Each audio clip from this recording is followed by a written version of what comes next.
Welcome to another episode of DwreckTV. I'm Dwreck, and today we're bringing this bad boy back out again. And today's going to be another, you guessed it, another ranking video. What kind of ranking video this is, you may ask. I'm going to be talking about something that I've hardly ever talked about on this channel at all, if I ever. As everybody knows that I'm a big fan of pro wrestling, but I'm also a big fan of mixed martial arts. Especially like with things like UFC, Pride FC, Strikeforce, even Elite XC, and like UWF and Pancrase and Bellator, all that good stuff. I'm actually a big fan of mixed martial arts. I like especially back in the old days. Like my dad told me about what was called Ultimate Fighting Championship back in 98, 99 when I was like a teenager. He was telling me about the UFC, and I was like, what's the UFC? Like, what's Ultimate Fighting? Because it sounded pretty cool. He was telling me they got the octagon, it's in a cage, and the guys fight, and they find him burning blood's all everywhere. And at first I'm like, do they win by like pinfall or anything? He's like, no, they don't win by pinfall. They win by knockouts or submissions. The knockout or submissions. All right, that took a while for me to wrap my head around because I'm so used to guys winning by pinfalls and everything. So winning by knockouts and submissions, that kind of changed the game for me. But then he got us to rent the UFC 6, I think it was. I know Tank Abbott was on it, and he was talking about Tank Abbott and the Polar Bear and the Iceman and Hoist Gracie and all those, and especially Ken Shamrock and all the legends that competed in the early days of the UFC, because him and his guys that used to work on the barge, they used to buy the pay-per-views whenever they would be on. And ever since then, we started like watching UFC, especially when they started becoming more prevalent around the early 2000s. That was actually pretty exciting. At the same time as the WWF became WWE and TNA started showing up and everything, the UFC was definitely on fire. With guys like Chuck Liddell, Tito Ortiz, and even Ken Shamrock when he was coming back, and even like things with Pride FC. I actually loved things like that. I absolutely loved MMA. I absolutely love just the competition between two tough guys just throwing it down, knocking each other out, and the submissions. Things like that is just absolutely exciting.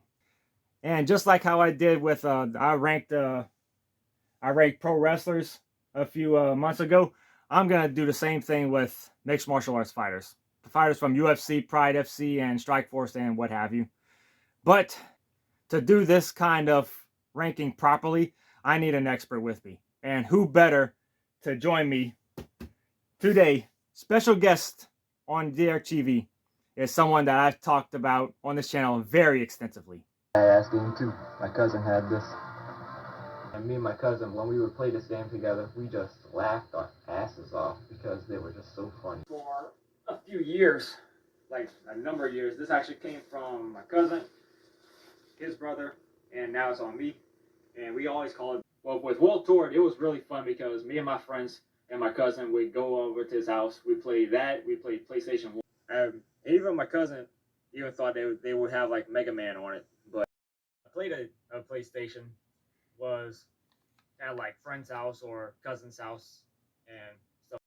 Because my cousin, he had this game and we played this for hours. But my cousin, he rented this a lot. Me and my cousin Max, we played this game. You heard him. You heard the name. So here he is, Cousin Max.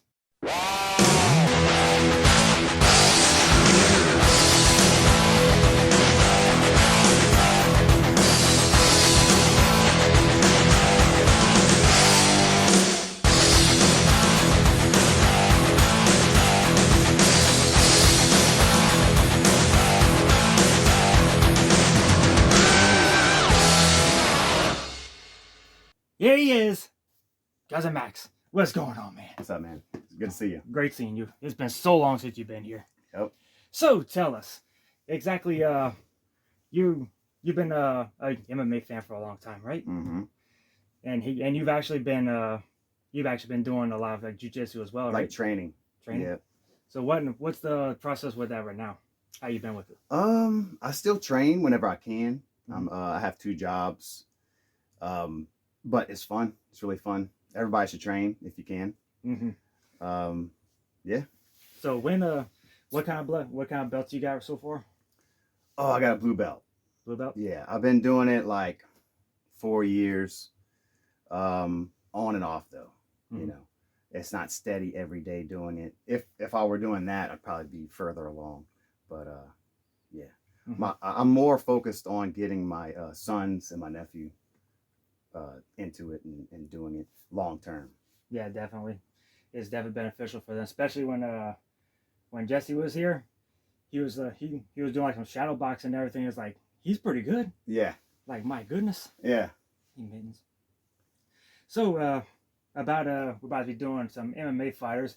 Exactly when did you start? I already said when I first started watching UFC because my dad, when he was on the barge, they used to order the old pay-per-views and everything, and then he told me about the Ultimate Fighting back in like 89, 99, and he was telling about you know how rowdy he gets. Yeah. It's like they're fighting in the octagon in the cage and there's blood everywhere. Yeah, you can gouge out eyeballs, they can bite, they can rip off and I had all genitals. And I always had these images of these guys like across the cage, the guy's head against it and like freaking kneeing on the face and blood splattering. It did happen a little while. Yeah. And then I was like, how'd they win? Like they win by pinfall? I was like, no, they don't win by pinfall. They win by knockouts or submissions. Yeah. And that took me a while to wrap around my head. Yeah, we were just little kids. We were first grade or whatever. No, definitely UFC was like around I thought it was like 90, 91. Maybe that must have been like before UFC, but when I started knowing about UFC, it was like 99 when we was like teenagers. Oh, okay. Well, I saw it whenever we had like scanner boxes and stuff. Oh yeah, I remember that. You know, illegal. And so you can yeah. You can stream pay-per-view and stuff with a scanner box. And if they ever had a cable guy come to your house, you knew, oh, Dad's not home. I need to go up in the attic and take the coax out and hide the box. You know, it never happened, but just in case. So yeah, but they had stuff before the UFC. It was actually fake stuff. Yeah, they had like Lady Whirlwind, and she had a ball on her hair, like a ponytail, and her gimmick was she would swoop like that, and it was fake stuff. Like Queen Sandal or something. Yeah, like from Mortal Kombat. Yeah, exactly. Freaking Tong Po type stuff. But I know, like towards in the 2000s and like mid 2000s, y'all started ordering the pay-per-views. And that was like always like an event, especially going to see like going to y'all house and watch the UFC pay-per-views. It was fun. Like all the freaking time. And we're in our early 20s at this time, and we think we can actually fight. You know, like all guys, oh man, I can fight. If you got me mad enough, I would knock this guy out in one hit. It's like we weren't training. Whenever you train, you realize people could take a lot of punishment and still be in it. Yeah, it's more than just like, yeah, I can get in especially my dad. He wants to get in the octagon so bad that I'm telling him, Dad, you're not going anywhere. Right. You're gonna get flat. Yeah. Flat Yeah. Yeah, you got to be humble. Yeah, definitely humble. So, with all that being said, in this box is all the names of the fighters that the expert's gonna be. Oh wow, no pressure. No pressure. All right, so let's see. The first name we're gonna be pulling out is, oh man, the Hammer Mark Coleman. This dude, when I first saw him, I was like, because I was watching the old UFC fights back at like in line and everything in order. And by the time Mark Coleman came around, he was like one of the heaviest hitters, especially when he was fighting Don Fry and everything. And it was like all the early UFC guys would just look like average Joes, straight out of like the training dojos or guys that fought in Japan, like Ken Shamrock with a pancreas. But when Mark Coleman came around, that dude was just a hammer. That dude was just freaking hammering people's skulls in. Yeah, when I think about Mark Coleman, I think early days UFC, I think Japan. I think a real wrestler, who can punch like crazy, who really, really wants to win. He's a prize fighter, so he really wants to get paid. Mm-hmm.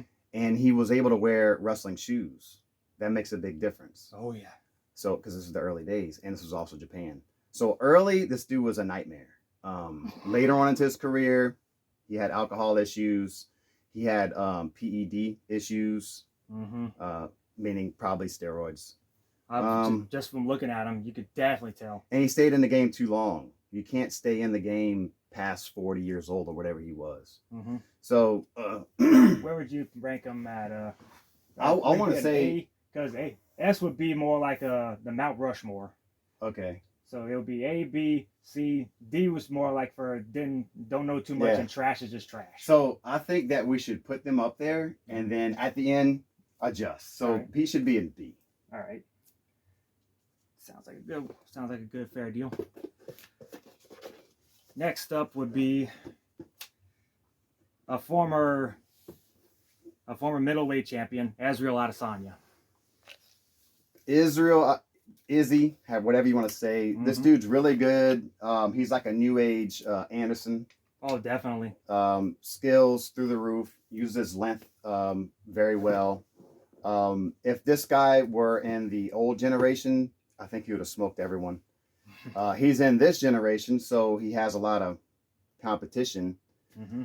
Um, And it seemed like he was destined to be that next Spider, especially when he did fight the Spider. It's Mhm. like he pretty much like passed the torch to him. yeah, and you're gonna have fans that don't know what they're watching. They're gonna say, "Oh, when he fought the Spider, he didn't finish him." Dude, it's He Anderson fought him. Silva. He And went he toe to looked- toe with him. I know, and they went back and forth, but he won clearly on points. This dude's a high A right off the bat. Yeah, definitely. Regardless of where he goes from here, Mm-hmm. because he's probably in the middle of his career right now. You think so? Probably the middle. What you would say? He's been around for a while, so Closer Yeah. to the like 3/4. about 3/4 mark. Okay. Most definitely. So he's got a few more fights in him. I'd say about 5, 6. Mm-hmm. Regardless of how he does, he's a high A, man. He's talented. People that love fighting, they question how gritty he is. Mm-hmm. They're like, he's kind of soft, man. He paints his nails and this and that. I understand that. So it's fair criticism, but his skills are undeniable. And he's been in some wars. Watch his fight with Kelvin Gastelum. Kelvin. One of the best fights I ever saw, and they are busting each other up. I'm gonna have to So, find that. so he's tough. All right, next is a hometown dude, Dustin Poirier. Really good. I didn't know how good he was until he fought not Gaethje. When he fought Showtime Pettis. Oh, Showtime Pettis. What that fight happened, they were both young. Mhm. I would say late 20s. Mm-hmm. You can look it up, but I would say they were late 20s, both in their prime, and he smoked Pettis. Made him look like, and he had an attitude about it after, like, I deserve this, I belong here. Mm-hmm. And then he fights Gaethje. I'm like, Gaethje's tougher than him, but if you can keep him at a distance and stuff, he can beat Gaethje on points. Well, I was wrong about that. He showed he was actually tougher than Gaethje. Yeah, especially when he was fighting guys like McGregor and even Michael Chandler. Mm-hmm. Like This dude's tough, man. He's at the end of the road. He had a lot of great fights. Mhm. Your body can only take so much, man. So that dude's the real deal. Surprised me with his toughness. I would love to actually roll with this guy because he is local. Yeah, He loves jiu-jitsu. I think he's around like the Bro Bridge area. Bro Bridge, Lafayette. I thought it was around Lafayette and stuff. This dude's a high A. Definitely high A. Absolutely. You can scrap with him. You can scrap with anybody. And as far as us not moving into anybody in the S right now, This is gonna be tough. yeah, because it's almost like I want to wait till last. Mm-hmm. But I know one guy that's going in S right off the bat. All right, we all know who that is. Next up is Colby Covington. This dude right here, I absolutely love this dude. This dude, like, especially when with Trump and everything, this dude, it comes out to Kurt Angle's theme. I'm I like, didn't know that. yeah, that's actually Kurt Angle's theme. That's pretty cool. But it seems like he's one of them guys that he talks a big fight and he fights a big fight, but when it comes to title fights, he just can't get the job done. Yeah. His cardio is amazing. His wrestling is for real. Mhm. and he's in a weight class where you got to be fast, you got to be strong, you got to be everything. Welterweights really have always been on fire. Yes, that's a hard weight to fight at. You think His trash talk, he does get people interested, but it just goes too far. Like saying that you're gonna see your opponent's father in hell. Come on, man. I don't care. I don't care if it's promotion. It's too much. Yeah. Especially if it's a title fight and he doesn't win, it's like look how it just made you. Yeah. The fans will turn on him right away if he loses. I won't. I like good fighter whether they win or lose. Yeah. So his record doesn't mean anything to me. It's just a matter of does he have any more fights left? That's what I care about. Yeah. But as far as like his skills and stuff, he's in the A, but maybe like lower A. Lower A, high and B. It's funny that we have these two guys back to back because they were supposed to fight. Oh really? Yeah, and if I would love to see that fight, dude. And that was whenever this guy was on fire. I think he was about to fight Kamaru that first or second time, and they just missed each other. Damn. There's always fire, bro. To see who would win that fight. Next up, oh boy, old Quentin Rampage Jackson. I remember seeing Rampage, and I just thought this dude was like one of the coolest dudes ever doing the freaking howling, power bombing. He was one of the first guys I ever seen do a power bomb in the ring, in the octagon. And I do remember whenever you ordered the fight when he fought Chuck Liddell the second time, and when he lost, you were so devastated. Yeah.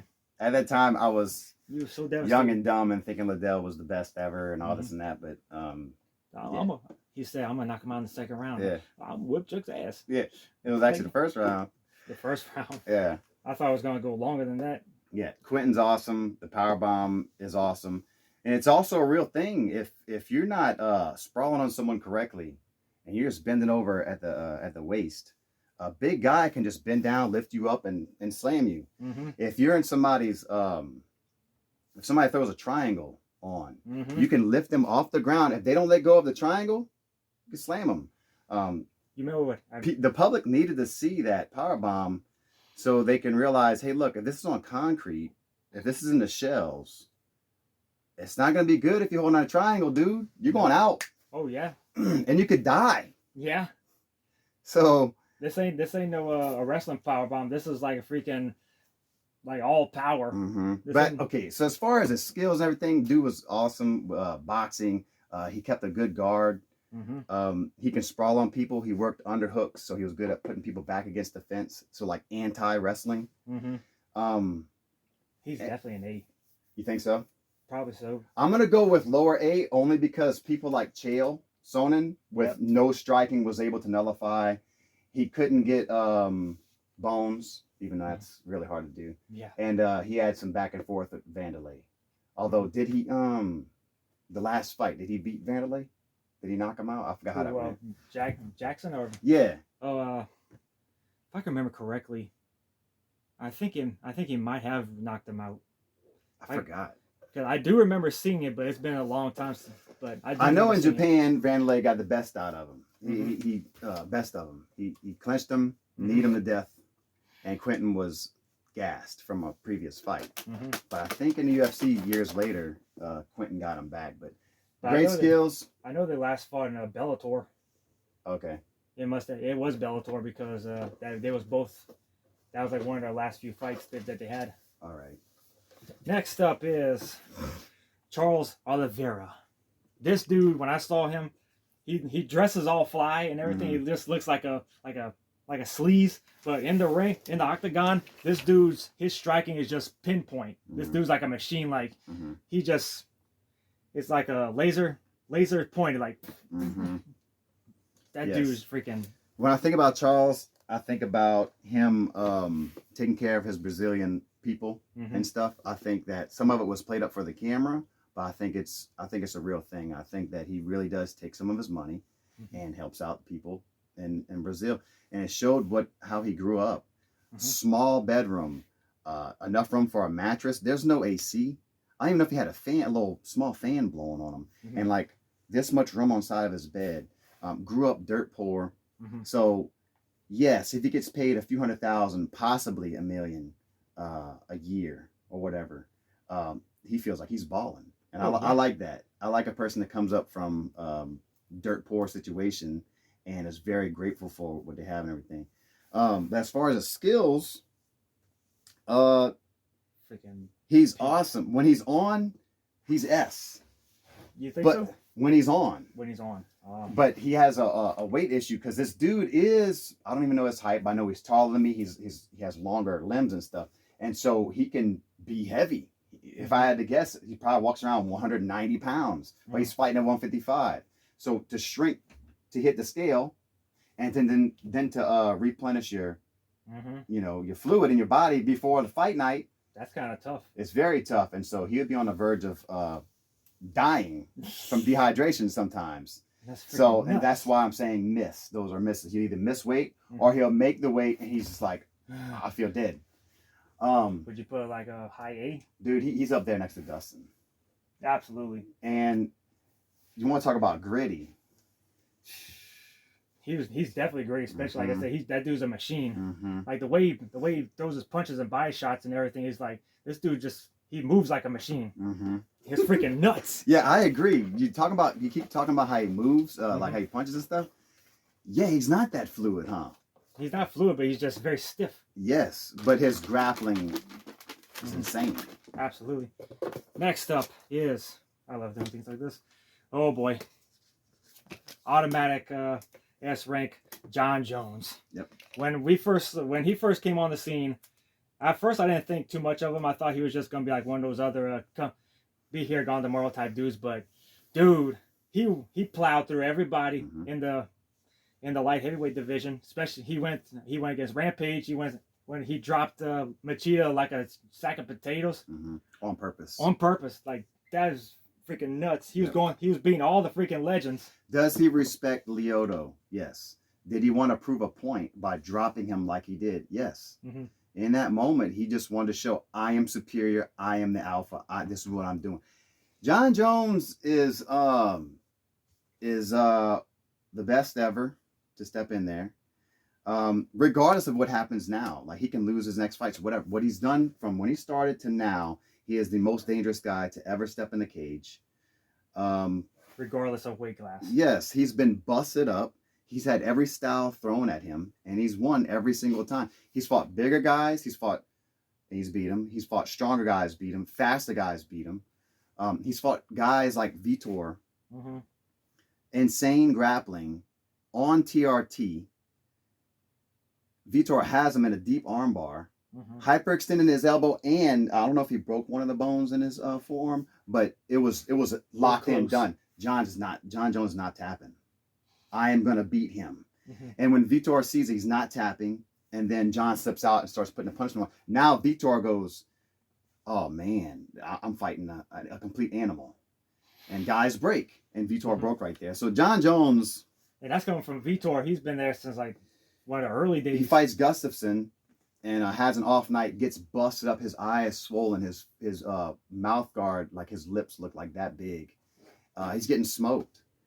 Finds a way to win. Finds a way to win. Like he, absolute animal. Definitely S rank. Yep. Absolutely. No, there's no denying that John Jones is. And everything you hear about him outside the cage, he's not a good person. Regardless of I know. I know. We all but know. You can't deny how good he is in the cage. Definitely so. Next up, we got old Dan Henderson. This dude was one of my favorites when he was around, especially through Pride FC and then the UFC. This dude his Greco-Roman style is incredible. Absolutely. He's higher than Rampage. He is one of the best of the old school. So definitely. Rampage, Vanderlei, Chuck, Randy Couture. You can name a few others. He's the best of those. Most definitely. Super solid. Like the same kind of style as like Rampage. Where he's very defensive against the wrestling. He just wants to punch. But he actually has the wrestling background, like Randy Couture. And the teeth you see, that's all missing. He has no teeth up here.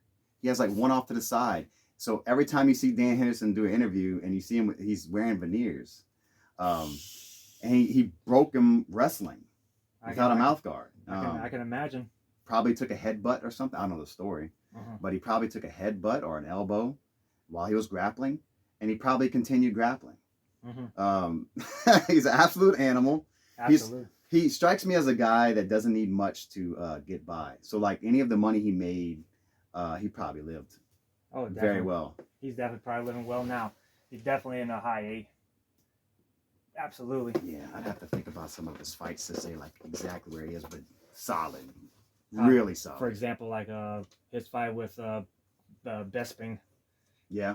That Dude, and even the fights that he lost, to me, it wasn't embarrassing. It wasn't like Dan didn't belong in there. His worst loss, I would say, is fighting Daniel Cormier, who is super solid, a little bit better of a wrestler than him, and don't have as much. Daniel Cormier didn't have as much damage to his body, so he's able to shoot. He's able to do stuff without hurting, and so he just outperformed Dan. I mean, that's where he has the famous slam on Dan Henderson. But all of Dan's fights, he made it close. He made it competitive. Dude is he's a competitor. He's high level. We'll probably get to Daniel Cormier later on this show. And this is old, and he was hanging with the new school guys too. So yeah, that's nuts. Dan's good. Oh boy, freaking Alistair Overeem. This dude here is a freaking monster. Even when I saw one of his first fights in Pride FC. This dude, he looked leaner, and then when he went to like the UFC and Strikeforce and which one did he fight in Elite XC? I don't know. I know he was definitely in Strikeforce, and I just thought this dude looks like a freaking monster. Yeah, he's in Strikeforce around the same time that he was doing like I think K1. I was watching those. Those used to air all the time. He's a really good kickboxer. I gotta be honest. I'm not that big of a fan of Alistair. He was in some high-profile fights. I think his win over Brock was Brock wasn't ready to get kneed like that. No. And those knees. I mean, come on, dude. From a 265-pound dude that when he clinches, it's a Muay Thai clinch. Like that's what he's a specialist at, you know. And it's so. Yeah, he's really driving that knee in there, and Brock is having intestinal issues at this time, and you saw when he got hit, bro. He went down. That was horrible. Yeah, he embarrassed him, really. Where would you put Alistair at, A or B? Not A. Definitely not A. No, because I've seen him crumble whenever he would go to exchange. So he was hit and miss, man. So I'm gonna go mid to low B. Okay. Sounds about right. But you see this dude, his freaking neck is connected with his freaking amazing physique. Absolutely. Yeah, probably one of the most in shape looking dudes ever in the UFC. But like fight, they got tougher guys. Way tougher. Speaking of tough, let's see. We got George Rush St. Pierre. This dude here, he pretty much had the welterweight on lockdown when he was champion. My younger sister was like huge, like big, huge fan of this dude. All the girls loved him. I think my wife made comments about him too, and they all liked him. Oh, definitely. But St. Pierre, he just, like I said, he had that welterweight division on lockdown, taking on guys. His only two losses were to two guys named Matt, if you think about it. Sarah and Hughes, and Hughes, and all the other guys. He avenged both. Yeah, he did. But ever since he won the belt back from Sarah, we all watched that on a pay-per-view, and that was like insane, absolutely insane. Oh man, when he starts kneeing Sarah like that, it was like, have mercy, you know, because we know that Sarah wanted out of that fight. He's just getting kneed in the kidneys nonstop. He's turtled up. Yeah, and St. Pierre's putting everything into those knees to really finish him. But would you say, like, ever since he won the belt, that his fights were starting to get lower and lower in excitement? That's fair. I was not bored watching his fights, even whenever he was trying to outpoint the guy. I was never bored. I like his style. He's very intelligent. Has a great coach, Faraz Zahabi or whatever in Canada. And he had a very intelligent approach to the fight game. Definitely. So he is, if not S, he's in there. So let's just put him between these two right now. Okay. Yeah, absolutely. Just because I think he's definitely worthy of being up here. Mm-hmm.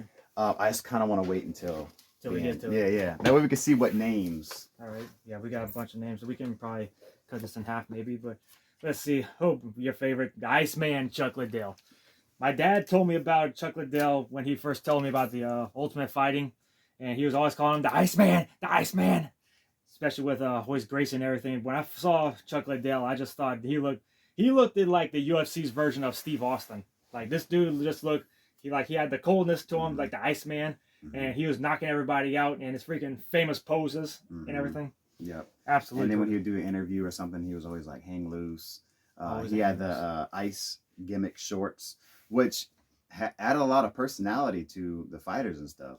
Yeah. If they have their own style and stuff like that, and he's got the mohawk with the side. Yeah, I don't know what language. I was guessing Japanese. It looked like symbols Japanese. And stuff. Really good for the sport at that time. Mm-hmm. Skills are, he was really good. It's just this new wave was coming in where these looping punches aren't going to work anymore. You're going to have to incorporate some wrestling, ground and pound. You're going to have to mix it up because to catch somebody with a shot, it's not going to be easy. Especially when your stance is like this. Mm-hmm. Rashad Evans, beat him to the punch and showed a straight punch is better than a looping punch. Mm-hmm. Hit him with that 1-2 and wow, really put into that. But as far as like a great career, yeah, he did. I tell you, he is a warning though to the younger generation that you have success and stuff.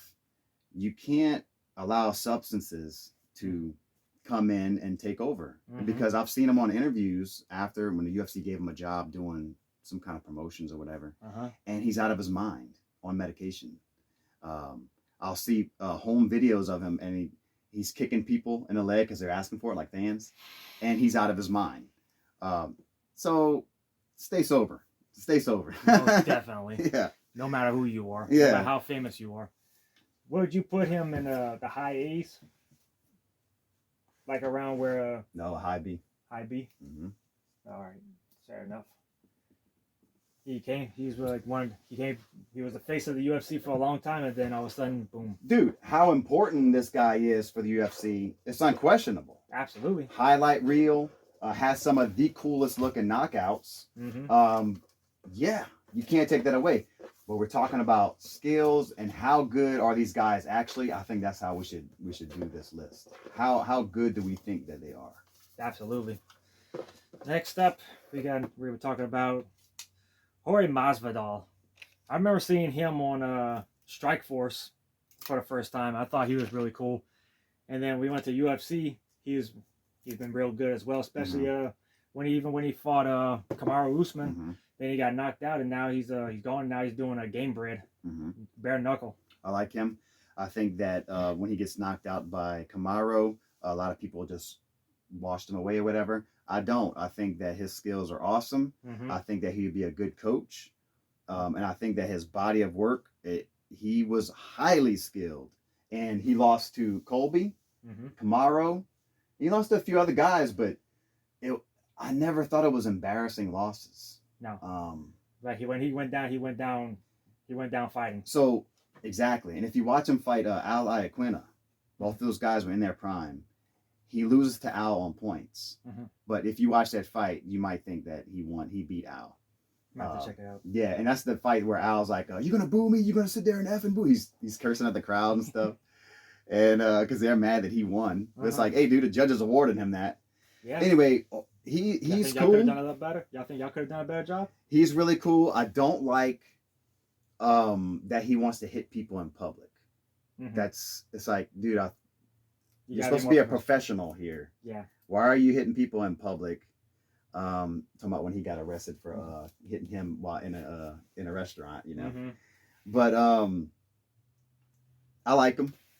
And as far as the skills go, how would he stack up to these legends? High B, because he's higher than Mark. He got more skill than Mark. Absolutely. Mark was just all punches and Yeah. freaking. And look, when I'm talking like this, I would probably like to meet all these dudes, but I have to be I have to be objective here. Most definitely. Even when I was doing the one for the wrestlers ones, I was just going by like the excitement that they brought to everything. Yeah. But speaking of excitement, we got, well, here we go. Daniel Cormier. Finally get to talk about the old hometown hero, Daniel Cormier. Bro, why he gets so fat? Why does he do that? I don't. Looking like a cousin DK from Mississippi, man. But he got skills, mad skills, and I like him. He's one of my favorite ever.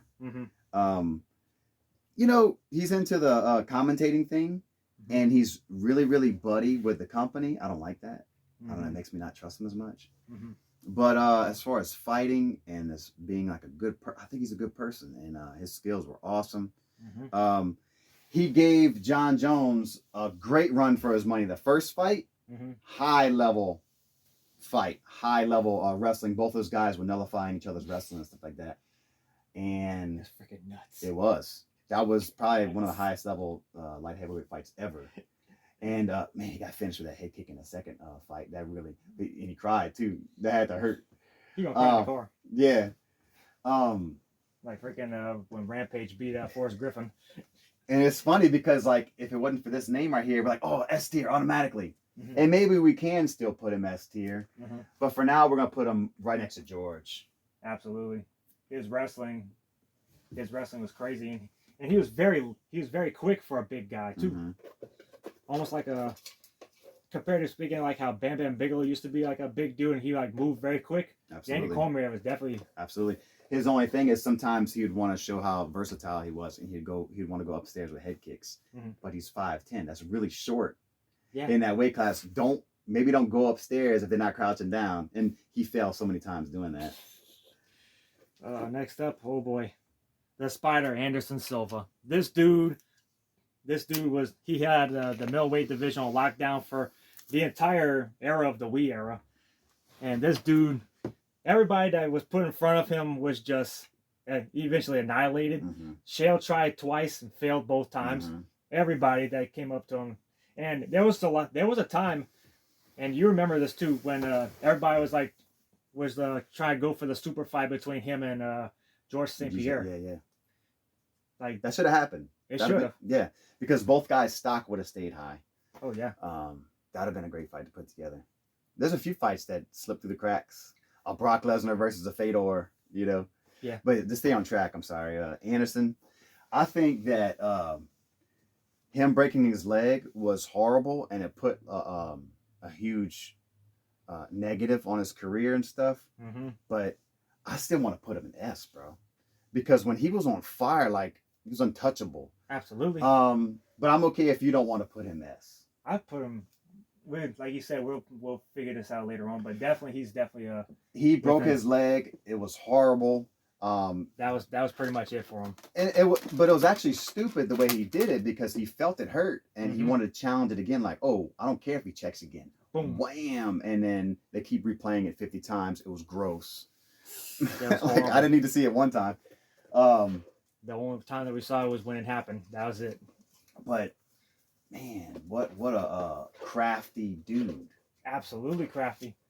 And the fact that he can do well in a boxing rule set just shows you how good he is. I think it's a lot better for him in boxing because you don't have to throw kicks no more. And does he still? And his career, I mean, he's at the end of his career. It's over. Does he still have that rod in his leg? I'm pretty sure he yeah. does. Yeah, he's good. He should stick to boxing now. It's better for him. Next up is the pit bull, Andrei Arlovsky. Oh. This dude looked like a freaking wolf. When I first saw him in early UFC, and then he went to the Elite XC and that Affliction. And I thought this dude was just a freaking beast. He looked so cool. I would like to see Arlovsky against Mark Coleman. You know, to really see what he was about. See what because we only got to see him against like Tim Sylvia and that Mexican dude. I'm trying to think of his name. Was it Gabriel Gonzaga? No, I never saw him fight him.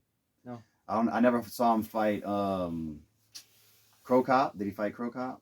I'm pretty sure he has. That's why I'm drawing a blank on Arlovsky. I'm not very familiar. I'm gonna let you take that. Like where you think you should place him. I only saw probably 5 of his big fights, and I put him like a high B. Because it seemed like he never reached that spot where you would see like a Henderson or Dustin Poirier would get to. But his fights just his career left like a lot to be desired. Exactly. I only remember him like losing a few times, like when he fought Fedor. Yeah. You ever saw that fight? I think I saw. He gets put into the turnbuckle, and he's going to come out, and Fedor just wings. He doesn't even look. He just wings an overhand right, boom, and he goes flying into the turnbuckle, knocked out, just drops. I'm have to find that. Next is speaking of Miracle Crow Cop, that freaking dude in Pride FC and a K1. A freaking annihilator. That dude is freaking insane. Yes, Mirko. Mirko is really cool because he's mysterious. He is actually a part of the police force where he's from, Croatia. He's probably part of their secret service. He doesn't speak very much. I hardly ever see him speak at all. But what I like about his style is it's very fundamental heavy. It's nothing special. It's like 1, 2 strikes here and there. He can nullify the wrestling and the grappling. He wants to keep it on the feet. He just plods forward. He has a pretty good defense. Very bare bones like skill and stuff like, but it works. Yeah, he's like a Terminator. I like him. But as far as like, putting him way high,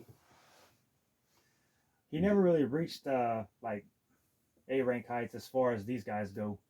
He's definitely like in the era of like Chuck Liddell's and Tito Ortiz's and Gabriel Gonzalez. And he's heavyweight, right? And he's heavyweight. He's definitely better than Arlovsky. Absolutely. And he might be even with Chuck as far as like importance and everything and skill. So yeah, probably even with Chuck. Yeah, that sounds about right. Absolutely, because after that big loss and everything, we never heard from him again. Yeah, and that was like what, mid-2000s. I like this so far because Quentin, bigger personality than him, and he proved himself more. I like the way everything is. Oh, definitely. Rampage had like probably one of the biggest personalities at that time because everybody else was just. He's still entertaining, dude. He's not even fighting no more. No. Speaking of, let's see.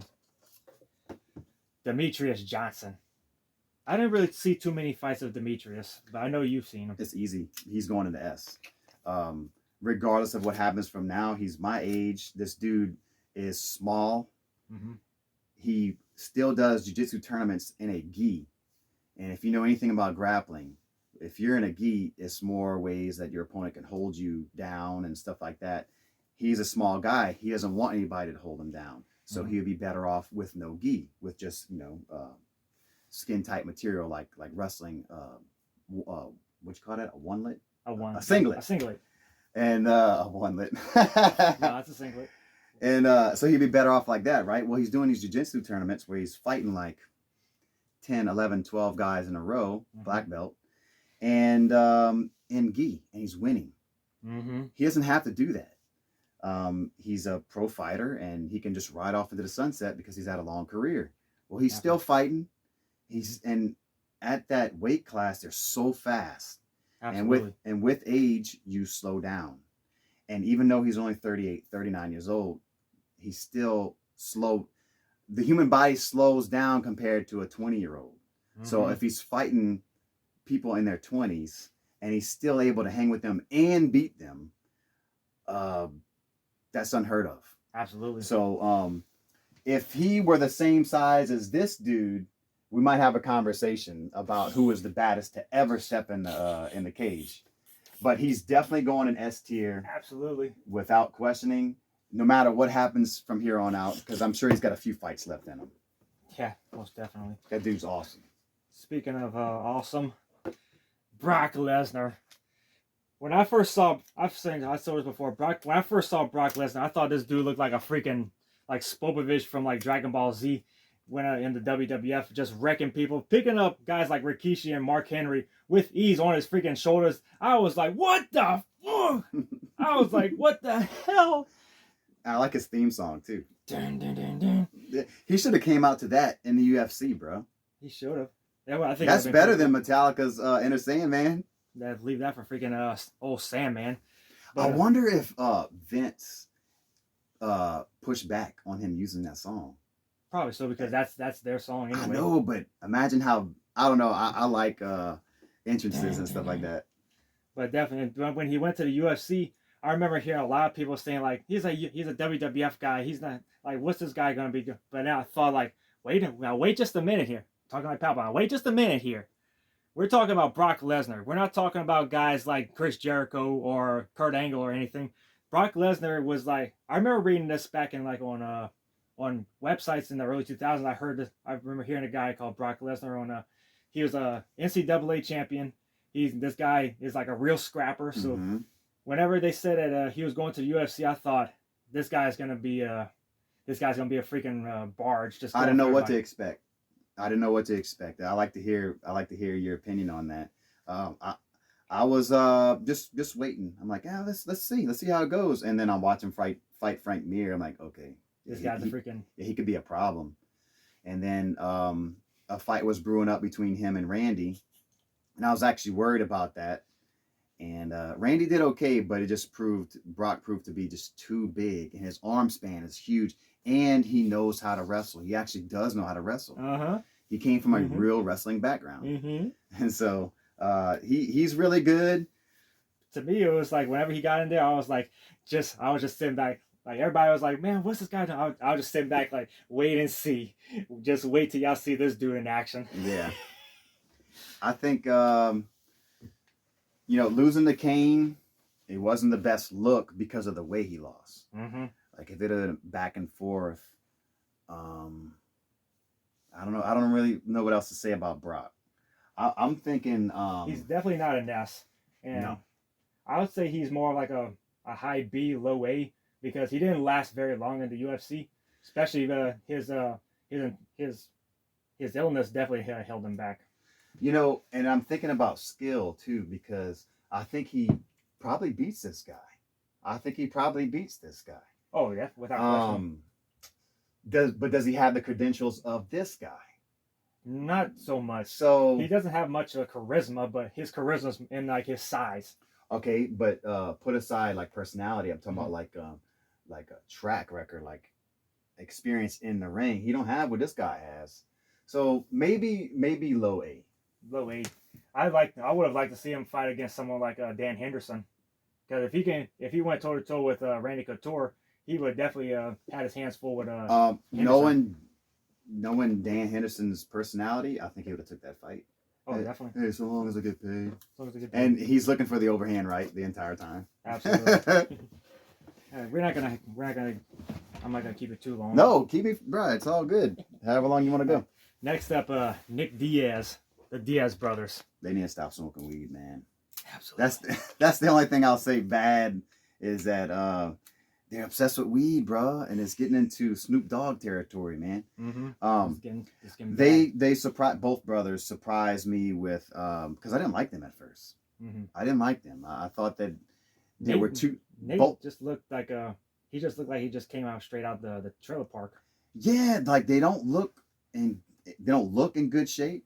They're not fast. The striking would look just okay. Now, this is what my eyes are telling me. But all their opponents are like getting busted up. They start going in the second, third, fourth round with these guys, and they start getting busted up. And after both brothers, after seeing them fight like this 5 or 6 times, oh yeah, cool. That's a good idea. I think it's best both of them. After seeing 5 or 6 of their fights, and it actually works, I go, oh, so they do have boxing skills. And then I learned that they're black belt in Brazilian Jiu-Jitsu. I'm like, so I started to have more respect, and I started to understand it more. And then, because they're just weaponizing their endurance. Not only cardio endurance and stuff, but like the ability to take damage and to keep going. That's what a fighter is, bro. And in life too. They just keep going. Yes, you're gonna get sick sometimes. Mm-hmm. You're gonna have your car break down. Somebody's gonna owe you money. You're gonna ask somebody for money to get by. You're behind on payment and stuff, but you keep on fighting. That's what a real fighter is. Mm-hmm. And these guys are the epitome of a real fighter because they can get busted up and keep going. Absolutely. I really like them. Mm-hmm. I gotta tell you, this guy's not doing so good right now. Nick, Yeah, definitely not. He's he has some drug issues. Mm-hmm. Pray he gets better. Definitely. This guy, he's at the end of his career. He might still have 1 or 2 more paydays. I don't know. Mm-hmm. Don't expect to see this guy back. No, I wouldn't. But as far as their careers, Where would you put them? dude, I really like these guys. I would say they definitely A rank. Yes, It's both Diaz brothers. I think they have proven themselves even more than a Daniel Cormier. Oh, really? Yeah, I know Daniel is super professional and everything, but these guys came from like local scenes and jiu-jitsu tournaments, like this guy. Mm-hmm. God, they have to be even though they didn't reach the heights of maybe these two where they got a belt around their waist. Mm-hmm. They got to be even. They're definitely even. I would have put them even from the start. Really? Yeah. Like even though like Nate was in the UFC the longest, Nick's been around. He was in UFC and then he went to Elite XC and then Strikeforce, and then he came back to the UFC. Yeah. And I think he might have been in Bellator. And when he fought Anderson Silva, Mm-hmm. and it was lackluster, Mm-hmm. Anderson wasn't engaging. You know, Nick was chasing him down, trying to get a fight going, but it takes 2 people to fight. Yeah. You can't fight somebody who doesn't want to fight back, you know? Definitely. So that's Speaking of fight back, Randy Couture.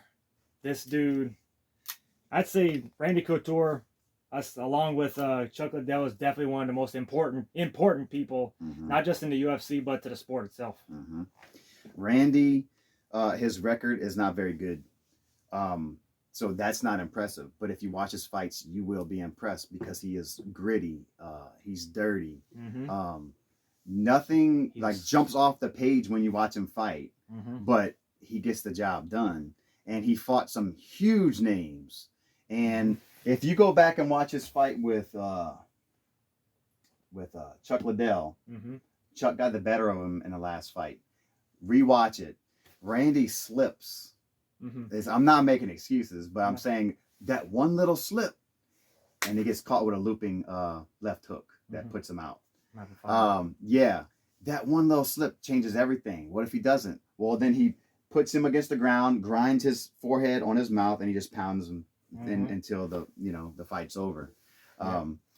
Even the fights he lost, dude, he got started late. So he's fighting these high-profile fights at 39, 40, 41, 42 years old. Mm-hmm. I don't know when his last fight was. It might have been 45. I don't know. But it was at least 42 years old. Yeah, absolutely. That's crazy. He's like the DDP of MMA. Because Diamond Dallas Page, he started actual wrestling like 35, 36. Yeah, so you're asking to rank him. He doesn't have the flashy skills of somebody like this, right? Nope. But his importance, man. I'd say he's like in between an A and a B because he's definitely like in the class of like Dan Henderson and Chuck Liddell. But he seems like he would have hung with someone like Daniel Cormier. Let's do that. That's a good place. Most definitely. And next, another one from that era, Tito Ortiz. Mm-hmm. This dude, the Huntington Beach bad boy, just shit talking everybody, and especially with his fights with Chuck and Ken Shamrock. Mm-hmm. He beat Ken Shamrock, and he buried him. He buried his career. Yeah. It's freaking nuts. Yeah. I'm thinking about Randy Couture when he fought him. Tito was much younger and very good, but I mean, when Randy fought him, you ever saw that clip where he's patting him on the butt? I think so. Yeah, he has Tito folded up and he just starts patting him on the butt like, yeah, son, I got you. I'll teach you something. So I'm gonna say he's actually under Quentin. Definitely. I'd say around here. Good. Absolutely. Next up, oh my God, his mentor, Tank Abbott. When I first went, like I said, my dad told me about Tank Abbott from the UFC, and we rented I think it was one of the early UFCs from Blockbuster around '99. I think it was UFC 6 when Rampage was just plowing through everybody, and I was like, dude, this, especially with a big beard and everything. And then I started watching like his other fights in like early UFC days, and it's like this dude, especially the people loved him. Yeah. The people loved him, and he was just a freaking brawler. Yes. This was during the days of like the no holds barred, no rules, freaking eye gouging and everything. And and Tank Abbott, he folded one dude with one punch. Yeah. And I was like, yeah, I freaking love this dude. Yes. I've never seen anything He's like really good for the early stage because he is the stereotypical tough guy you see at a bar. And he actually was that. He was a drunk dude who liked to throw. And what was a secret to everybody at that time was he actually knew how to wrestle. So if he would be getting drunk at a bar, he has a wrestling background. He has a secret that other guys drinking don't know, that if this doesn't get the job done, I'm taking you down, and there's nothing you can do to stop it. Definitely. But I'd say by the time, not to cut you off, but I'd say by the time guys like Mark Coleman and Don Fry started showing up, that's when he started like slowing down, because he was like the toughest guy at that time. But then when tougher guys started coming around, then he was like put to the wayside, because so many guys were like they was out. He's another guy that benefited from the wrestling shoes that was allowed back then. They could wear wrestling shoes. That offers so much advantage. And I think he was the first guy to ever use fingerless gloves in the UFC. So I think his personality and style was really, really cool. Another guy that doesn't have front teeth, he got knocked out. Yep. He has to put veneers in. But as far as skills, I don't actually put him high in skill level. No, I'd say he's more like around low B as far as skill goes, because comparatively speaking to these guys, they would just smoke him. Yep. But for an average dude out the bar, this dude would. Yeah, and that was his protege. They friends? Yeah, you've ever seen UFC like 12 and 13 and everything? He was his corner. He was in his corner. Nice. That's cool. So it was like all on the West Coast. And he was the original Huntington Beach bad boy. So it's like he that's he cool. passed the torch to him. That's a cool little stat. I didn't know that. Yeah, because when I was watching Tank's old fights, I noticed Tito was like in his corner. So it was like that was his protege. Yeah. Yeah. I would have liked to seen him fight this roided out madman right here. Watch them fight with Don Fry, like, dude. But whenever he fight Don Fry and Fry like fell back and everything, he was just on him like a freaking pit bull. Who was on him? Tank Abbott. Dude, that was fucking nuts. Tank Abbott fought Don Fry? Yeah. I gotta watch UFC, that. I think it was either 10 or 11. Don Fry got him, right? Yeah, Don Fry got him, definitely, but they threw down. Yeah, I gotta watch that. Yeah. Early days UFC is way different than mid and then now. It was absolutely incredible. I told my dad, why didn't you tell me about all of this? But he was saying like, well, it was like very hush hush during those days, and you never knew when it was going to come back, come on pay-per-view. But if I was like 11, 12, 13, I would have loved watching those. But I'm glad we got it in the 2000s. Yeah. Oh, dude. Fedor Emelianenko. One of my favorites ever because he's kind of a mysterious person. Very mysterious. He's a Russian guy. You don't know what he actually does where he lives in Russia. Like, what kind of job does this guy have? I know that he is a Christian guy. I don't know if it's the same kind of Christian as us, because he has, it's like it's a strange looking wooden cross. It's big. And I'm only bringing that up because it was included in some of the pre-fight hype. They actually go to one of the churches over there. It kind of looked like a Catholic church. And they see his home life. It's a small house, small home cooked meal. Everything looks cold. So he's fitting the Russian stereotype, right? It's very mysterious, and he seems like a humble, good man. His little brother is bigger than him. Alexander. Yeah. Tatted up. And he says that he disowned his brother recently because he thinks that his brother is involved in jail gangs. Because he has the tats and everything. Sounds about right. Yeah, it does. But as far as his skills and stuff, he's pretty awesome, man. The Sambo background, Chael Sonnen dogs out Sambo, and Chael has a funny take on it, and it's a credible take. Chael knows what he's talking about. Oh, definitely. But Sambo is not a throwaway sport. Sambo's for real. Yeah, absolutely. Yeah, Khabib comes from Sambo, dude. Sambo's for real. Um, and so that background helps him out big time with the grappling and his striking. He's a guy you really wouldn't even see kick. No, I don't He think I've threw ever seen through kicks. Me either. He threw everything into his punches, and he was super fast. I never realized how fast it was until Chael actually brought that up. He's like, dude. Yeah. And this is in their older ages. This is like pushing 40 years old, and Fedor is still this fast. Oh, definitely. I love his style. Machine. Whether he won or lost, he was in it. It was devastating when he would lose, though, because like you want to put this guy. He lost to this dude, Dan Henderson. Rewatch that fight. The transitions happen so fast.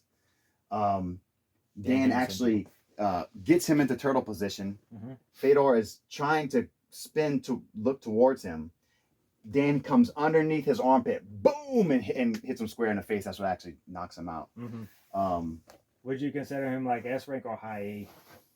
Even though he didn't like he never stepped foot in the UFC. He's almost like a Sting in a way, because he never went to WWF. That's a really good analogy. Yeah, he was always in WCW. He went to TNA. Yeah, but he never went to WWF. He had that mystery, and you would get a long break from him, and then he would pop back in. Mm-hmm. So yeah, that is comparing him to Sting is actually that's pretty slick.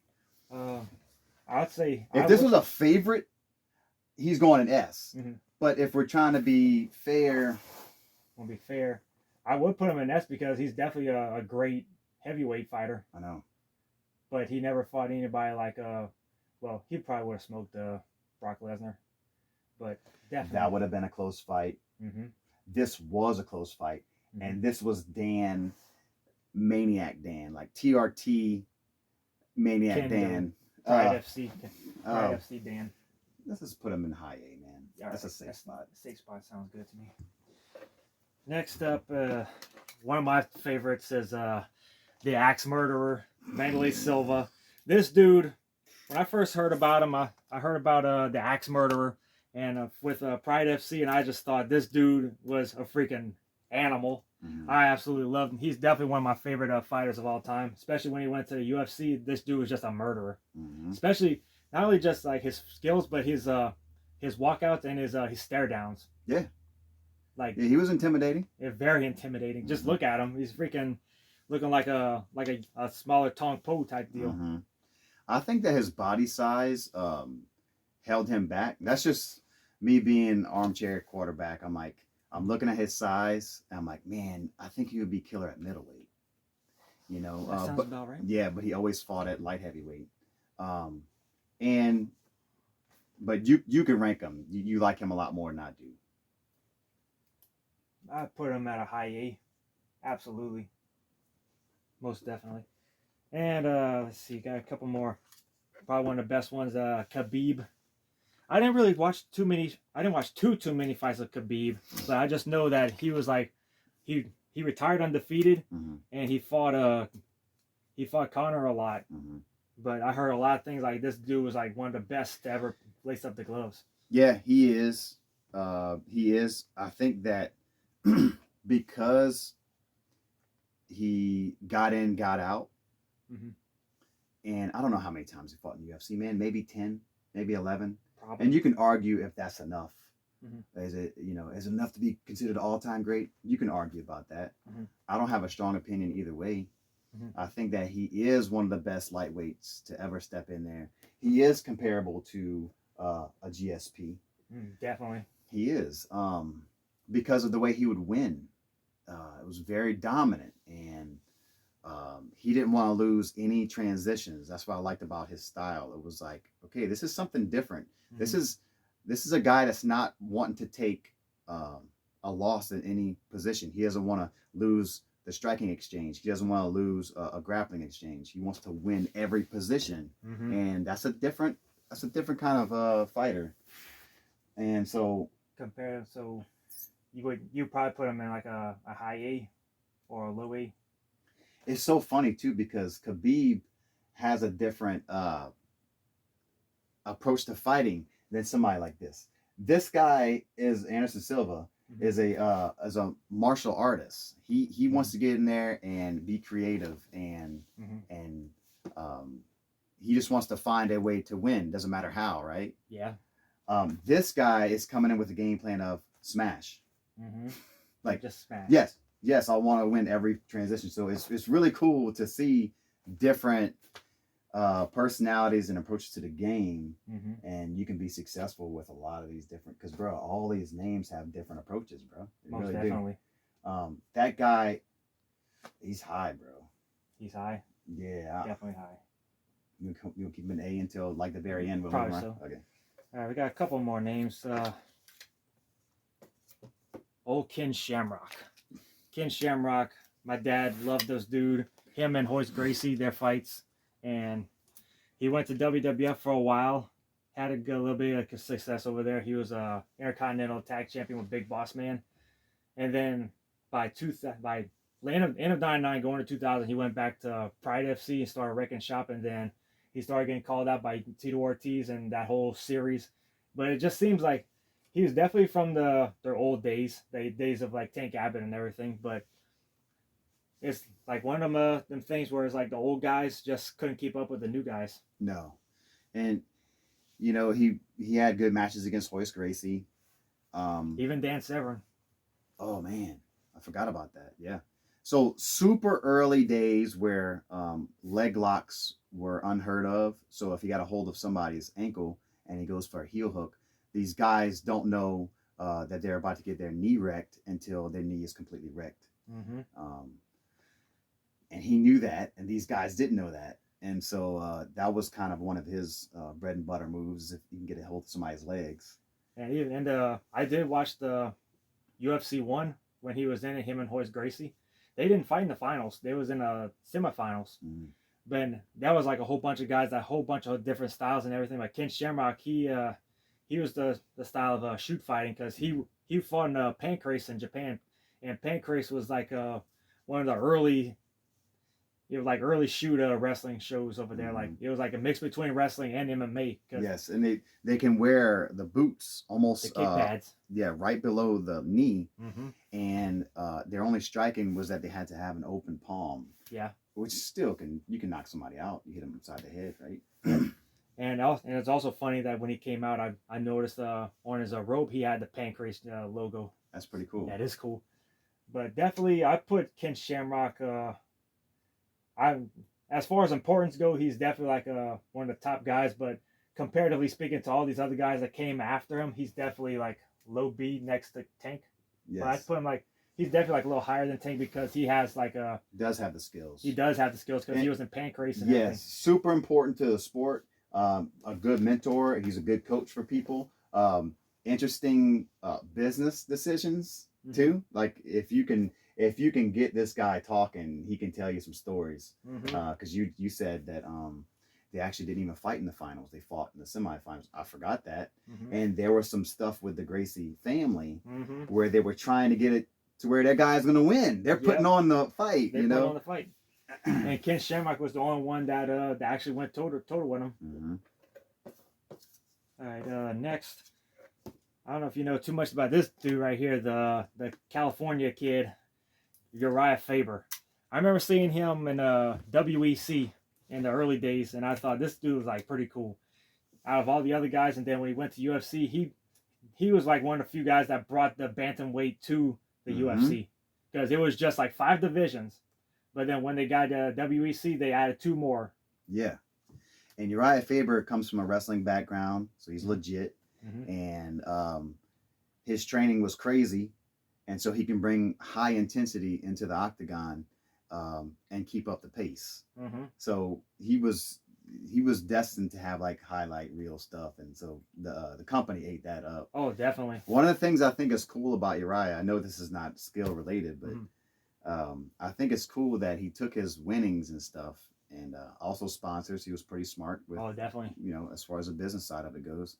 But he took a lot of that money and he found a street, and he would purchase the properties on the street so that his family members and his close friends could all live on the same street as him. That's awesome. That's really cool. I would do the same thing. Yeah. I'd put Uriah he wasn't a big dude because he wasn't a big dude. He was a bantamweight, and not many people knew about the bantamweights unless you were like the hardcore fans. Dude, his skills are awesome. Mm-hmm. Look, when you lose to a guy, sorry about that. You're good. When you lose to a guy like Dominic Cruz, who's moving all funky, who's fighting weird, and Dominic Cruz is not smoking Uriah Faber, he's just winning on points. And then Uriah Faber fights who's that ripped up blonde dude? TJ Dillashaw. Dillashaw is on the EPO, man. Even if he's not trying to make excuses. He's fighting a young TJ Dillashaw who really wants that belt, and he's holding his own. So I think his skills are awesome. Absolutely. I put him at a E around there. I really liked him. All right, and also he did the show with the Ultimate Fighter show with I think Conor. Forgot about that. I wasn't into the show that much, but I know he did the show with Conor McGregor and stuff. And Conor at that time was like a big time hog up the camera. So if you're on camera with Conor, good luck, because Conor's just gonna like run the show. And you want to pick him next? Yeah, well, he's here. Well, we got him right now, Conor McGregor. Yeah. Speaking of which, fighter and everything. Oh, and then yeah, we're good. It's like he came in, and then all of a sudden, boom, he puts on the sunglasses, the suits, and everything, and now he's like talking around like he owns the place, like a Ric Flair. That's exactly right, like a Ric Flair. And people love him. Yeah. My dad loved him. Everybody loved him. Yep. I actually got duped by that whole gimmick because he did it so well. Like, he had real confidence about it, dude. And he was really good on camera. And he had that accent. That's probably played up a little bit, but it worked. Yeah. And then he had the skills. Dude, high level skills. There's so much to say about Conor McGregor. We're talking about stuff that's on this guy's level. Yeah. Really. He doesn't have the grit of these two. No. Did he try fighting them? Yeah, he fought Nate. Yeah. And Nate beat him that first time. That was a shock to everybody. Takes him into the third or fourth round and sinks in that rear naked choke. Even though his eye is leaking, his face is leaking, he sinks in that choke. And I know that felt great for Nate to get that choke. And Conor is gassed bad, and he has to tap. But when he was on, he's on. And even breaking his leg against this dude right here. Boy, I saw that, and I was like, no. It was horrible. Dude. But before that, it was close. They're exchanging punches and getting down. So his skills are awesome. His personality is awesome. Personal life, I think you can see right through that stuff. He is troubled. And who knows what kind of business interactions he has. He probably knows some very powerful people, and he's probably under their thumb. Probably so. So that takes on a whole thing in its own. But as far as like imagine trying to be a fighter, and you're trying to go against this guy that's training to beat you, and you have these gangsters on your mind. That's not easy.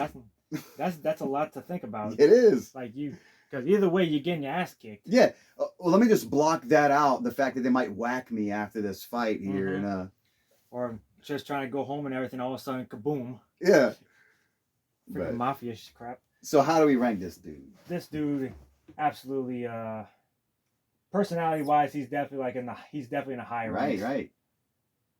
But as far as he's definitely a showman. And like in his later career, he's definitely much like a showman. This guy's hard to rank because, especially comparatively speaking to these guys, I'd say he's definitely an A rank.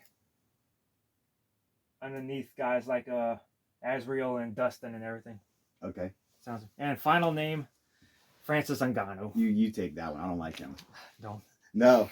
I think he's huge. I think the story is made up. The one where they said he was in Africa and he was shoveling dirt I don't believe it. I don't think so. No. Freaking strength like that, shoveling dirt. I know. Come on, man. Come on. Nah. He's definitely got some power to him. But And I'll give credit where credit's due. The dude fought in the cage at least 5 different times, and what you saw was real. He really did take off Alistair Overeem's head. That happened. It was horrible. But I forgot who else he fought. I don't remember too much. Did he fight Junior Dos Santos? I think so. Yeah. See, that would have been a big name. I know he did. Oh, and he beat Kane. Yeah, he became the. Kane hurt his knee though. Yeah. So that wasn't like a huge boost No. for him. So This is Cain Velasquez. Come on. yeah, it's Come on, freaking Cain Velasquez. it's hard for me to say where you should put him. So I put him B rank, especially after wanted to hold up the division over money and everything. Then he leaves and he goes to PFL. Yep. And I think that if he would have fought John Jones would have won. Yeah. He goes to boxing. I think he has 2 matches. Even if he would have won both of those matches by knockout, I still wouldn't think that he's one of the best ever. Nah. They wouldn't have changed my mind. My attitude would still be the same. Definitely. So yeah, there you go. There's the rankings of UFC MMA fighters. Any last minute changes? So, is there a certain number that you want to be an S? It could be either 4 or any guys that you want to have an S. That this is like the cream of the crop, if you will. Yeah, definitely.